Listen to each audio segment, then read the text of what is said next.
Hello students, स्वागत है आप सभी का आपके अपने चैनल गॉड क्लासेस पर। गॉड क्लासेस यानी मैथ्स भी एंड मस्ती भी।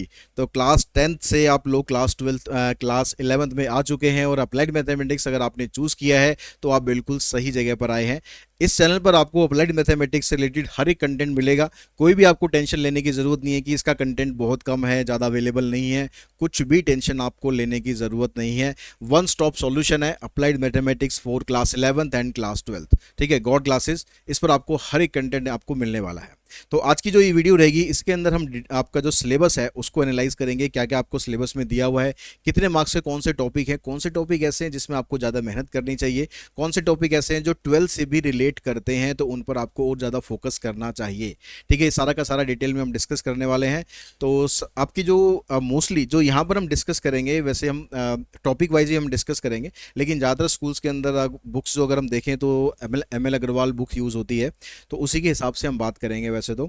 लेकिन अगर आप कोई और बुक भी यूज़ कर रहे हैं तो टॉपिक के हिसाब से आप समझते रहना चीज़ों को कि क्या क्या आपको करना है, क्या क्या आपको नहीं करना है, कौन कौन सी चीज़ें ऐसी हैं जो आपको जिन पर ज़्यादा स्ट्रेस आपको देना है।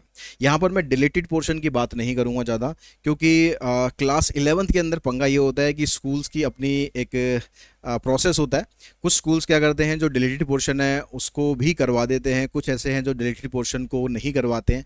तो आप अपने स्कूल के हिसाब से चलेंगे, क्योंकि 11th का मामला स्कूल का मामला होता है। तो यहाँ मैं जो चीज़ें आपको बताऊंगा वो सीबीएसई के सिलेबस के हिसाब से बताऊंगा, लेकिन अगर उसमें कुछ एड ऑन होता है या उसमें कुछ कम होता है आपके अपने स्कूल के हिसाब से, तो आपको उसी के अकॉर्डिंग ही चलना चाहिए। ठीक है, तो सबसे पहले अगर हम बात करें,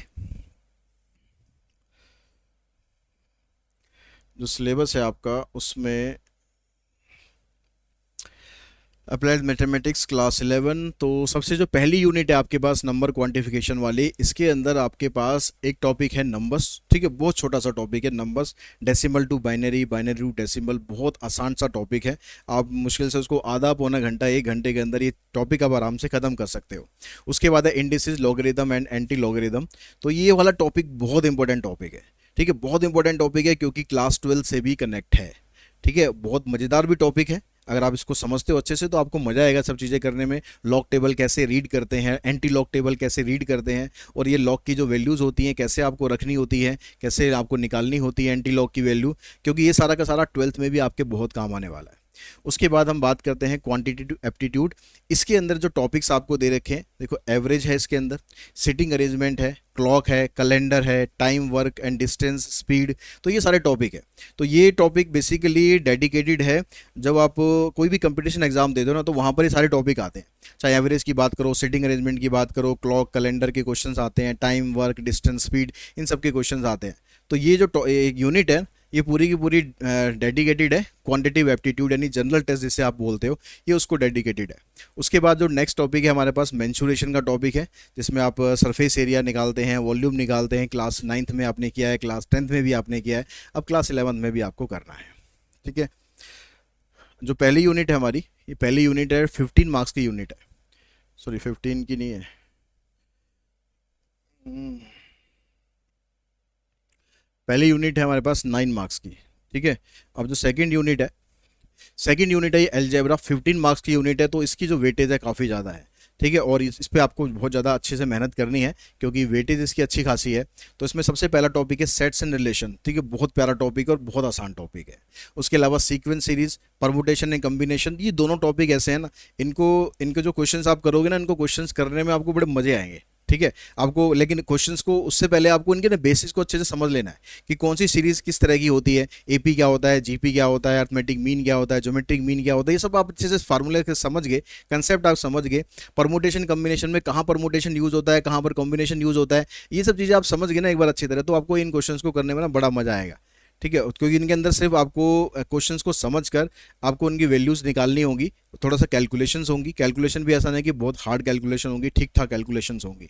ठीक है, 15 मार्क्स की यूनिट है, तो अच्छे से इस पर मेहनत करनी है।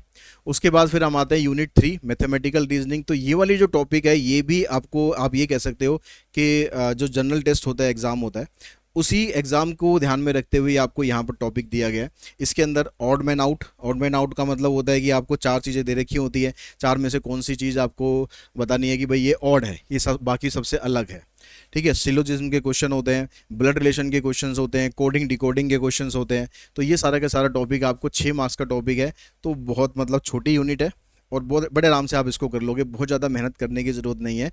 और ये वाली जो यूनिट है 10 मार्क्स की यूनिट है कैलकुलस की, और कहूँगा कि बहुत बहुत बहुत बहुत इंपॉर्टेंट यूनिट है, क्योंकि कैलकुलस बहुत डिमांड करता है, बहुत मेहनत की डिमांड करता है। यहाँ पर तो फिर भी थोड़ा पोर्शन है, जब आप 12th में जाओगे तो काफ़ी ज़्यादा पोर्शन इसका होता है। ठीक है, वहाँ पर ये 15 मार्क्स का है, यहाँ पर ये 10 मार्क्स का है। तो आपको इन टॉपिक्स को बड़े अच्छे से समझना है। ठीक है, बड़े अच्छे से समझना है, ताकि आपको क्लास 12th के अंदर कैलकुलस को करने में कोई दिक्कत ना हो। अगर आज के टाइम में आप क्लास 12th के जो बच्चे हैं उनमें से अगर आप पूछोगे भाई सबसे हार्ड टॉपिक कौन सा आपको लगता है, तो 10 से अगर पूछोगे 10 में से 7-8 बच्चे कहेंगे कैलकुलस हार्ड लगता है। ठीक है, क्योंकि क्लास 11th में कैलकुलस अच्छे से पढ़ा नहीं है, सीधी सी बात ही है। अगर क्लास 11th में अच्छे से पढ़ा होता तो क्लास 12th में इतना मुश्किल नहीं लगेगा। तो इसलिए आपको इन तीनों टॉपिक्स पर अच्छे से मेहनत करनी है कैलकुलस के, ताकि क्लास 12th के कैलकुलस में आपको बिल्कुल भी परेशानी ना आए। ठीक है, तो इसको ध्यान रखना बात को अच्छे से। उसके बाद प्रोबेबिलिटी है, 8 मार्क्स की है। ठीक है, तो इसके अंदर कंटेंट थोड़ा सा ज़्यादा है अगर मैं बात करूँ उसके मार्क्स के हिसाब से, लेकिन ऐसा नहीं है कि कोई हार्ड कंटेंट है, ठीक ठाक का कंटेंट है, अच्छा सा कंटेंट है। रैंडम एक्सपेरिमेंट है, सैम्पल स्पेस है, इवेंट है, कंडीशनल प्रोबेबिलिटी है, टोटल प्रोबेबिलिटी और बेस थ्योरम है। तो आप इजीली कर लोगे इसको, मतलब ऐसा कुछ ज़्यादा नहीं है, ठीक ठाक कंटेंट है, मॉडरेट आप कह सकते हो। उसके बाद आता है हमारे पास डिस्क्रिप्टिव स्टेट्स। ये 12 मार्क्स का है, लेकिन इसके अंदर कैलकुलेशन भर भर के आपको दी हुई है। तो इसमें सिर्फ फार्मूलाज और कैलकुलेशन, दो चीज़ है। फार्मूला आपको याद होना चाहिए, कैलकुलेशन आपको अच्छे से करनी आनी चाहिए, बड़ी बड़ी कैलकुलेशन आपको जल्दी जल्दी करनी आनी चाहिए। ठीक है, उसके लिए क्या होता है, कैलकुलेशन को इंप्रूव करने का तरीका क्या है कि आपको एक तो टेबल्स याद होनी चाहिए, 25-30 तक तो टेबल कम से कम याद हो। ठीक है, 25-30 तक अगर नहीं, कम से कम तो 20 तक तो सभी को याद होनी चाहिए टेबल। उसके अलावा स्क्वायर्स याद होने चाहिए 25-30 तक, क्यूब कम से कम 12-15 तक क्यूब कम से कम याद होने चाहिए। और जो आप कैलकुलेशंस करते हो ना, उनको आप कैलकुलेटर से बिल्कुल मत करना, मोबाइल से बिल्कुल मत करना। ठीक है, कैलकुलेशन करना मैनुअली, क्योंकि आपको क्लास 12th में भी कैलकुलेशन करनी पड़ेगी जब आप फाइनेंशियल मैथमेटिक्स पढ़ेंगे, और वहाँ पर मैनुअली करना है आपको। तो यहाँ पर अब बच्चे गलती ये करते हैं कि कैलकुलेशन जब करते हैं, तो जब प्रैक्टिस करते हैं तो उसको मोबाइल से करना स्टार्ट कर देते हैं ताकि टाइम अपना सेव हो। लेकिन उस चक्कर में आप क्या करते हो, अपनी प्रैक्टिस के साथ समझौता करते हो। आप प्रैक्टिस नहीं करते हो, प्रैक्टिस ज़्यादा से ज़्यादा करो, मैनुअली कैलकुलेशन ज़्यादा से ज़्यादा करो, ताकि आपको इन टॉपिक्स को करने में ज़्यादा टाइम ना लगे। क्योंकि इसके अंदर प्योरली फार्मूला आपको पता होना चाहिए, कैलकुलेशन आपको आनी चाहिए बस, और इसमें कुछ भी नहीं है। फिर फाइनेंशियल मैथमेटिक्स आता है, 15 मार्क्स का ये टॉपिक है। ठीक है, ये टॉपिक आपको बहुत मतलब स्कोरिंग टॉपिक है, आपको नंबर दे दे के जाएगा बड़े आराम से। इसके अंदर क्या है, कंपाउंड इंटरेस्ट और एन्युटी, बस यहाँ पर ही थोड़ा सा आपको मेहनत करनी है। क्वेश्चंस थोड़ा सा ज़्यादा वैरायटी के आपको मिलेंगे। टैक्सेशन में एक टाइप के क्वेश्चंस है सारे, यूटिलिटी बिल्स में एक टाइप के क्वेश्चंस है सारे। तो ये दोनों यूनिट तो बड़ी मतलब हलवा यूनिट कह सकते हो। ठीक है, जो भी है इसके अंदर 15 मार्क्स में से इसी के ऊपर ही मेहनत हमें ज़्यादा करनी है बस। तो ये 15 मार्क्स आप बड़े इजीली ले सकते हो। उसके बाद नेक्स्ट यूनिट है हमारे पास प्रोबेबिलिटी, थोड़ा सा यहाँ गलत लिख दिया, प्रोबेबिलिटी तो ऑलरेडी आ चुकी थी। ठीक है, प्रोबेबिलिटी तो ऑलरेडी आ चुकी थी भाई। ये यूनिट है हमारे पास, आई थिंक ज्योमेट्री है।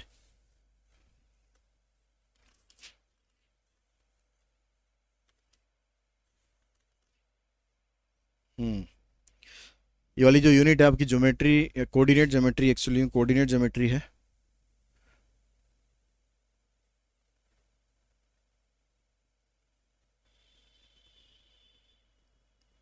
तो ये आपके पास 5 मार्क्स की यूनिट है। तो नंबर बहुत ज़्यादा नहीं है, लेकिन क्वेश्चंस आपको इसमें काफ़ी ज़्यादा मिलने वाले हैं। तो इसको मतलब ये मार्क्स जो हैं जस्टिफाई नहीं करते हैं वैसे इसको, लेकिन जो भी आप जैसा भी ये दिया है तो उसे आपसे आपको करना पड़ेगा। सर्कल्स पैराबोला के क्वेश्चन ज़्यादा आपको वैरायटी के नहीं मिलेंगे। ठीक है, ठीक ठाक क्वेश्चंस होंगे, थोड़ा स्ट्रीट लाइन में मेहनत करनी पड़ेगी ताकि आप ये 5 मार्क्स यहाँ से ले सको। तो ये सारे के सारे टॉपिक्स हैं। अब आपकी जो भी बुक यूज़ हो रही है उसी बुक के हिसाब से आपको करना है। और 11th में फिर मैं आपको बता रहा हूँ कि CBSE सिलेबस में आपको जो दिया हुआ है वो तो ठीक है, अगर आपको पता है तो अच्छी बात है, लेकिन जो आपका स्कूल टीचर करा रहे हैं आपको उसी के हिसाब से करना है। अगर वो कुछ एक्स्ट्रा करा रहे हैं तो वो आपको करना चाहिए, अगर वो कुछ डिलीट करा रहे हैं तो आप डिलीट कर दो बेशक। अगर वो क्लास 12th में काम आने वाला है तो क्लास 12th में हम आपको सिखा देंगे, उसके लिए आप बिल्कुल भी टेंशन मत लो कि ये चीज़ अगर आपने क्लास 11th में नहीं करी होगी तो क्लास 12th में आप लोग परेशान होंगे। ठीक है, आप लोग वीडियोज़ हम आपको प्रोवाइड करते रहेंगे। तो जो टॉपिक मैंने आपको बताया क्लास 12 से रिलेट करते हैं, ठीक है, क्या कौन कौन से टॉपिक रिलेट करेंगे क्लास 12 से,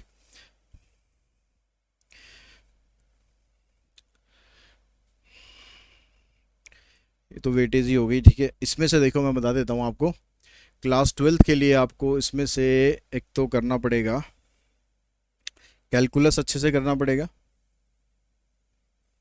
ठीक है। ये क्लास 12th में आपके बहुत काम आएगा।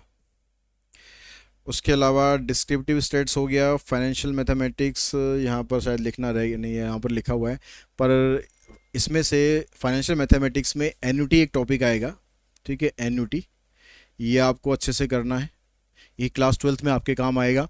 जो नंबर क्वांटिफिकेशन वाली जो एक्सरसाइज है, इसके अंदर से आपको करना है logarithm and anti logarithm, log and anti log short में लिख देते हैं, ठीक है। अलजेब्रा के अंदर से आपको परमुटेशन एंड कॉम्बिनेशन,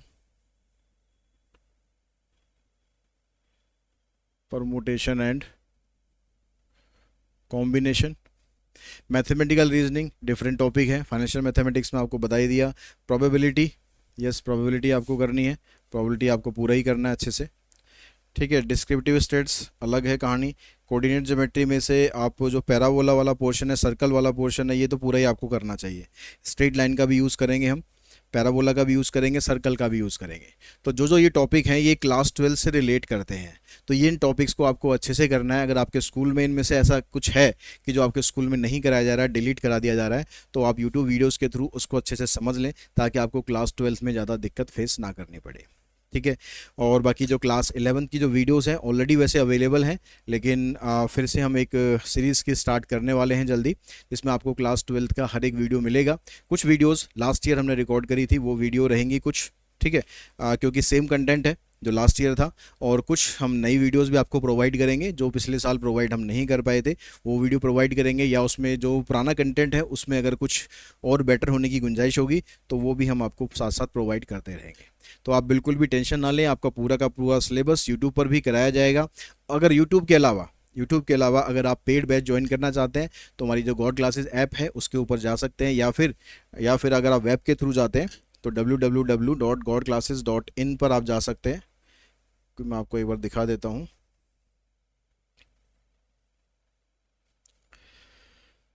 यहाँ पर सर्च करेंगे आप गॉड क्लासेस, तो गॉड क्लासेस में एक ये आएगा www.godclasses.in, इस पर जाना है आपको, ठीक है। एक वेबसाइट और यहाँ पर आपको दिखाई देती है, मैंने कई बार देखी है, .com करके, वो पता नहीं किसकी वेबसाइट है, ये .com करके, ऊपर यहाँ पर इन्होंने .in लिखा हुआ है, हमारा कॉपी किया हुआ है, नीचे .com लिखा हुआ है। एक्चुअली में जो वेबसाइट है वो .com है, लेकिन हमारी जो वेबसाइट है उसको कॉपी करने के लिए, ताकि जो .in पर जाए वो इनकी वेबसाइट पर भी चला जाए, तो ये चीज़ ध्यान रखना, ये हमारी वेबसाइट नहीं है, ठीक है। हमारी वेबसाइट ये है,